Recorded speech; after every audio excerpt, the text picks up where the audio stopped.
Colonialism और imperialism यानी कि उपनिवेशिकवाद और साम्राज्यवाद को पढ़ते हैं तो हमें इन दोनों टर्म के बीच में हमेशा कन्फ्यूजन रहता है, और ये स्वाभाविक भी है।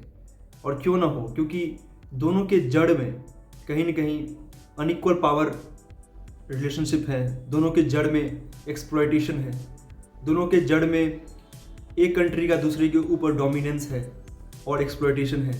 तो ये समझना कि दोनों समान हैं, दोनों टर्म इक्वल ही है या फिर इंटरचेंजेबली यूज़ होगा, ये स्वाभाविक है। लेकिन ऐसा नहीं है।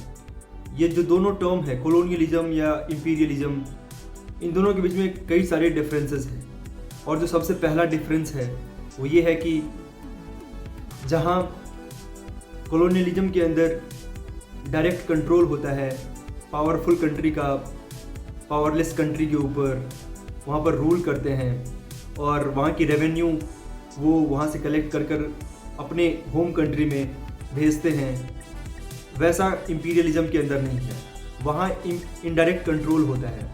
हो सकता है कि कंट्री किसी दूसरे कंट्री को कॉलोनाइज ना करे, उसको स्लेव कंट्री ना बनाए और वहाँ से डायरेक्टली मटेरियल को या बाकी सब चीज़ें ना ले जाए या एक्सप्लॉयटेशन ना करे, लेकिन एक अनइक्वल पावर रिलेशनशिप होने के कारण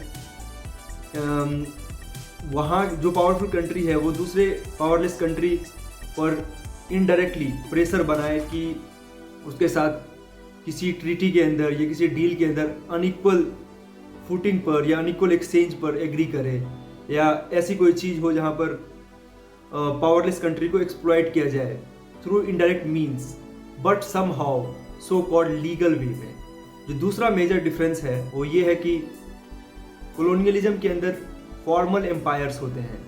जैसे सपोज कि ब्रिटिश इंडिया हमारी कंट्री आती है और वो फॉर्मरली मतलब जब तक वो शासन करती है पूरे वर्ल्ड लेवल पे, इंडिया को ब्रिटिश इंडिया कंसिडर किया जाता है और ये माना जाता है कि इंडिया ब्रिटिश एम्पायर का पार्ट है या उसका एक सब टेरिटरी है जहाँ पर वो रूल कर रही है।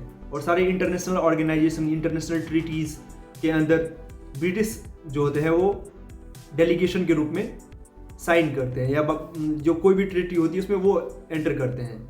ऑन दी अदर हैंड जो इंपीरियलिज्म है वहाँ पे ऐसा नहीं होता। जो डोमिनेंट कंट्री है वो डायरेक्टली ट्रीटी के अंदर खुद नहीं आती है, लेकिन उस डीलिंग को जब आप देखें कि पावरलेस कंट्री के पास there is no other option without entering into the treaty, आपकी कंट्री में से जितना वो प्रोवाइड करेंगे उससे कई गुना ज़्यादा वो आपसे ले लेंगे।